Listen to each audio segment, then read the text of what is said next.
What's up, you guys? So I'm here with another video today, and I'm here to bring you guys the next episode of preparing for nationals. Why you should play this deck, I guess if you want to call it that. Just my little mini series leading up to the North American World Championship qualifier in July. And this episode, as you guys can see, is going to be all about Cosmo.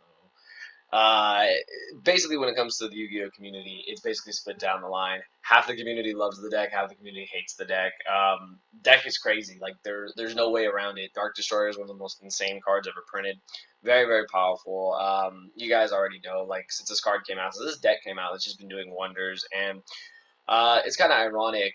In the first episode, I said, why you should play PK Fire. I said because it won the last YCS. Well, it just won the last YCS, which was the YCS in Columbus, Ohio. The Origins one, so it was pretty crazy. It was pretty on point. And second place was Cosmo. Second place was Cosmo Demise, which has become the new stun version of the deck. Basically, like for this episode, I'll say why you should play Cosmos in general for nationals. There are multiple variants. There's Combo Cosmo with the Fire King Island. There's what is it? There's Dark Planet Cosmo, which tries to spam Dark Planet with very hard card to out. And there's, of course, this new version, which is the stun version with Card of Demise.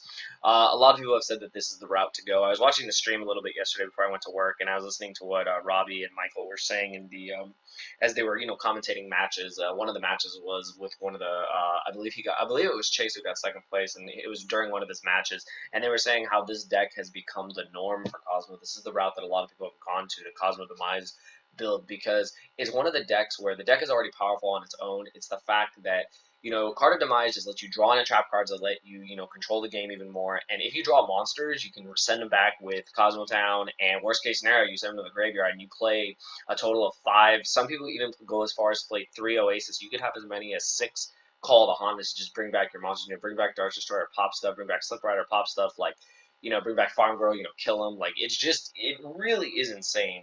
The list I used was Fraser's list. I'm sure it's been changed since then, but this is what I had on file as just kind of a generic layout for the Cosmo Demise deck. But overall, like, the deck in Nationals, it's going to be one of the top contenders, if not the winner of Nationals. It is one of the best decks, and as much as I am not a fan of the deck, playing it myself, I'm going to give the deck its own. It's, it's just a really good deck. It does what it does, it does what it's supposed to do. And one thing I've always said, and I've said in every single Cosmo video, I'm positive I've said it, is that E-Telly Farm Girl is just, it just ends up being random game out of nowhere. The card is still, the combo is still crazy, being able to do Farm Girl, Dark Destroyer, all your little crazy combos. Call the Haunted just made the deck even crazier. Cosmojo is such an amazing card. The question people will ask is, can this deck go the distance? Absolutely. I feel this deck can go the distance in Nationals, even if it's, even if it does brick at times, you are able to mulligan and fix your bricks thanks to Cosmo Town. Card of Demise can help you with those bad hands. And I believe one of the new things that has changed, I did not add in here, is that the players are playing, what is it? They are playing Pot of Duality, because you're just able to fix any real problems you have. Like, you're able to just get to your combo pieces. So you don't special summon every turn, so you are able to, dig into your deck. Do what Demise decks do. They dig into their deck to get to what they need. Everything is going off today. My phone, the dogs, everybody. Do what you got to do in order to get to the resources you need. And I mean, you play such a great trap lineup, and I mean, a really great trap lineup, in my opinion. You're playing the Solemns, you're playing Chaos Chapels, you're playing the one empty, which can just be a blowout by itself. And you're playing, resurgent cards that just get you back into the game, that just say, okay, you killed my monster, well, I'm going to bring it back, and I'm going to kill you this turn. It's literally the way Cosmo plays, and I think the deck has really evolved.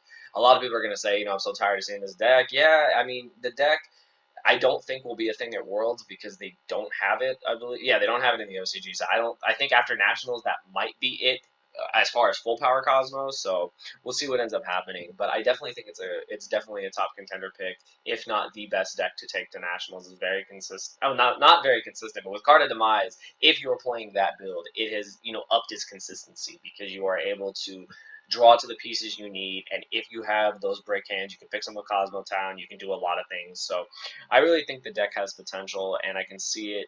Like I said, I could actually see it winning Nationals, or at least being one of the top 6 people guaranteed that's going to nationals. I bet we'll be playing some version of Cosmo. It'll be that Burning Abyss Monarchs, like I've said, but I feel that this deck is just very, very, on par with how the meta's going, and it just really is. It's a scary deck to play against. I mean, it really is. Like you go in against playing against Cosmo, you already know you're on a time clock because at any minute they can just they can just spawn something that's going to just kill you that turn. If you don't have an answer, well, it's game.